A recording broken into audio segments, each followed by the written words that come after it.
Maintain ಮಾಡೋದು ಮಸ್ಕುಲೋಸ್ಕೆಲಿಟಲ್ health. ಮುಂಚೆ ಥರ heart health, brain health, lung health etcetera ಇದೆಲ್ಲ ಇಂಪಾರ್ಟೆಂಟ್. ಈಗ maintaining musculoskeletal health is important. ಏನಕ್ಕೆ ಅಂದರೆ if you maintain this health, ನೀವು ಆ್ಯಕ್ಟಿವ್ ಆಗಿರ್ತೀರ, independent, so your social life will get improved and also you can control all other diseases like BP, sugar, cardiac problems, everything, because you can do some activities. So ಮುಂಚೆ ಥರ different healths ಅಲ್ಲ, maintain first your musculoskeletal health.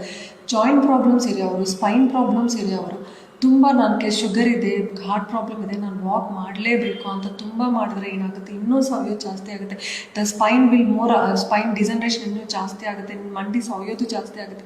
So if you are having these issues, be careful while doing some exercises or activities. Take proper consultation, ಅಂದರೆ ortho consultation, specialist consultation ತೊಗೊಂಡು ಏನು ಮಾಡಬೇಕು, ಹೇಗೆ ಮಾಡಬೇಕು ಅಂತ ಕೇರ್ಫುಲ್ ಆಗಿ ಮಾಡಬೇಕಾಗುತ್ತೆ. Otherwise it progresses the disease. ಅಂದರೆ ಏನೇನು ಏಜ್ ರಿಲೇಟೆಡ್ ಡಿಸನ್ರೇಟಿವ್ ಚೇಂಜಸ್ ಇದೆಯೋ ಅದೆಲ್ಲ ಡ್ಯಾಮೇಜ್ ಆಗೋದು ಜಾಸ್ತಿ ಆಗುತ್ತೆ.